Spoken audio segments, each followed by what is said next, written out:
Hi everyone and welcome back to my channel. If you've never seen me before, I'm Michelle. I'm a professional makeup artist and hairstylist, and today I'm going to be showing you how to get big, voluminous, wavy hair like this.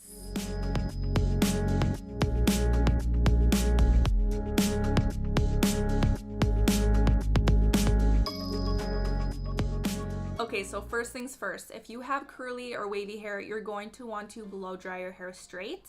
I wouldn't recommend using a flat iron for this because the extreme heat from the flat iron will make it 10 times harder for you to curl your hair, and the curl actually won't last as long.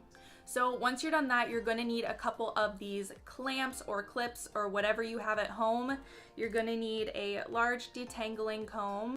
And if your hair gets oily easily like mine does, you're going to need a dry shampoo.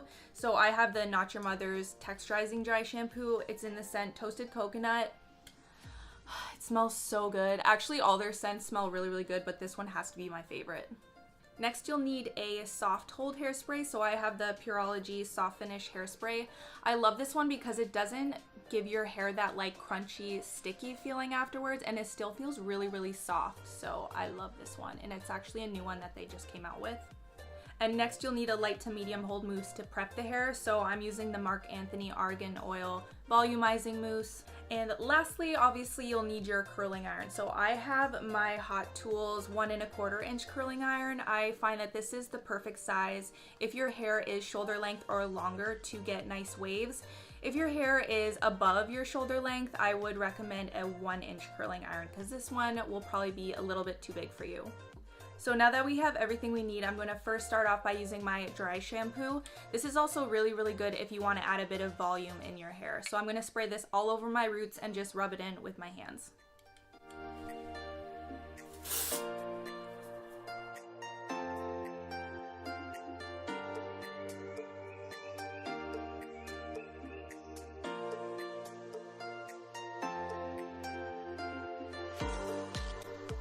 And then I just kind of like scrunch it all over.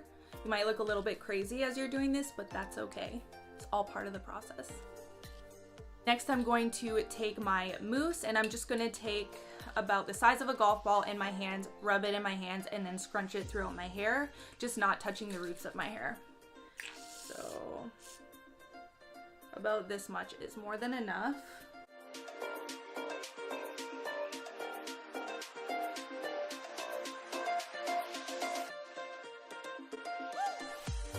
And then I just keep scrunching until I feel that the product has dissolved in my hair. So now that we've prepped the hair, I'm going to section from the top of my ear back and then clip it up.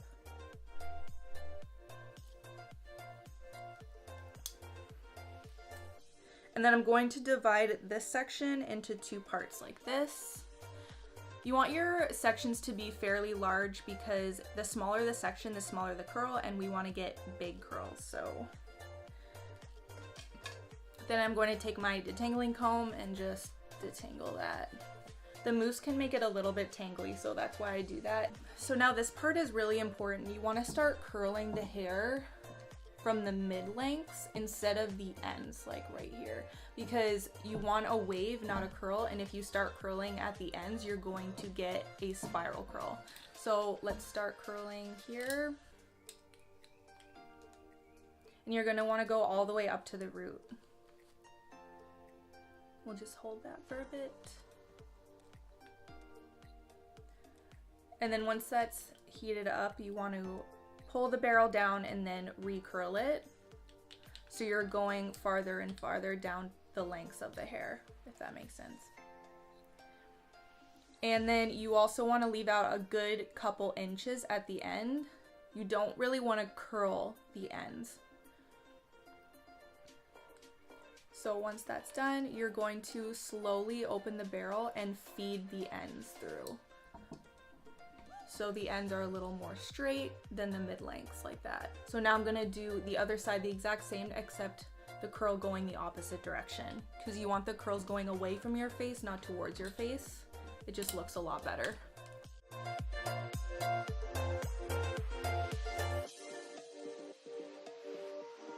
So once you're done those curls, you're not going to want to touch them yet. You're just going to want to let them sit and cool down. That way the style will hold. If you put your hands through it too quickly, it's just gonna make the curls drop and it will not last throughout the day. So then I'm gonna take another section from about the temples all the way back. I also wanted to add that it's important that you take vertical sections when you go into curl, not horizontal sections, and I'll show you what that means in a second.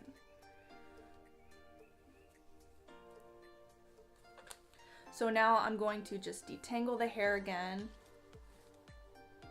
And then this is what I mean by vertical sections. So you're gonna go in with your barrel like this, not this way, because that will give you a nice wave. If you go in with your barrel horizontally like this, it's just gonna lie really awkwardly when you go to take the curl out.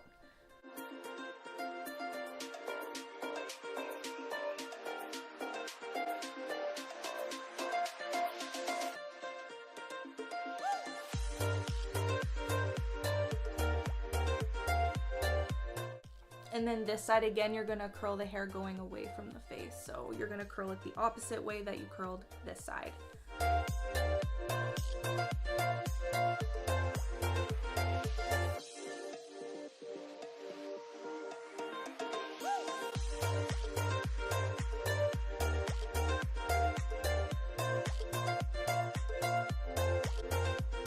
So once you're done the first and second section, you're going to take down the top section and section out the crown of your head, which is the top back section of your head, and leave down the front section to about here.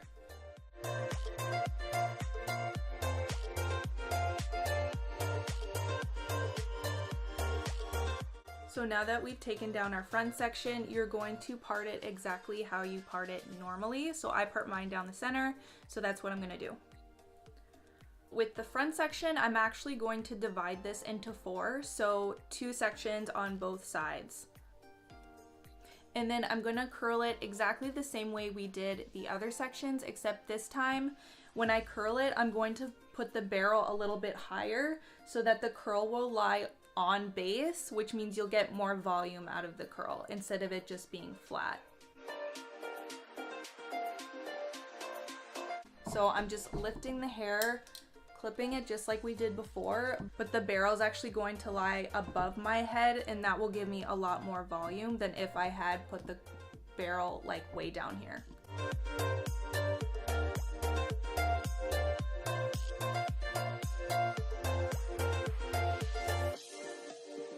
And then feed it through like that, and then do the same thing for all 3 sections.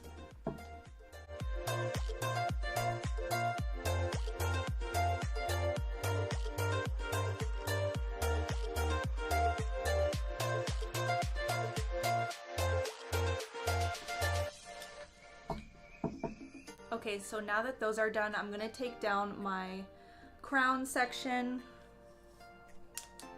and I'm gonna divide this into 3 going backwards, and then just curl it the exact same way that we've been doing it before.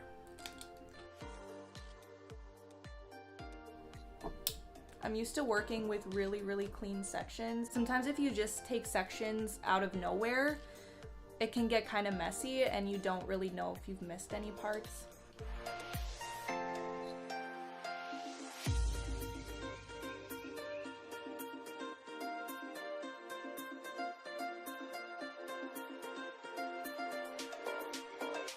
So now once you're done curling all your hair, you're going to want to flip your hair over and give it a really good spray with your light hold hairspray.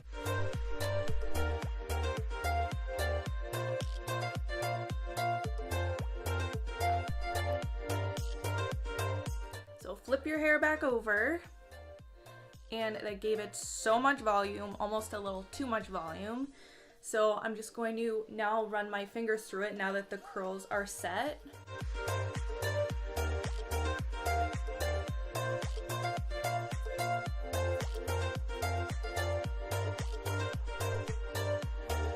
And this is something that I've kind of learned after doing my hair like this almost every single day. I take my hairspray again, and then I just start spraying my hair at the bottom, and then work my way up like this, just like bringing the hair up. Spray upwards like that.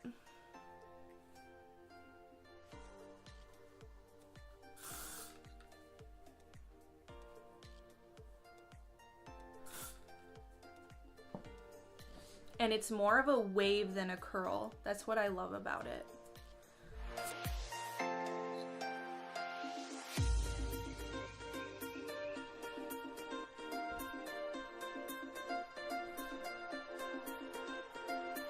So that is pretty much it. If you want to add even more volume, if you're like going out or something like that, you're just going to want to take the crown section, so the very last section that we curled, and actually tease it with a teasing comb. So a really fine tooth comb will work really well, and then just brush it out. But this is kind of like my everyday go-to look. So I hope you enjoyed this video. If you haven't already, make sure to like and subscribe, and I will see you next time.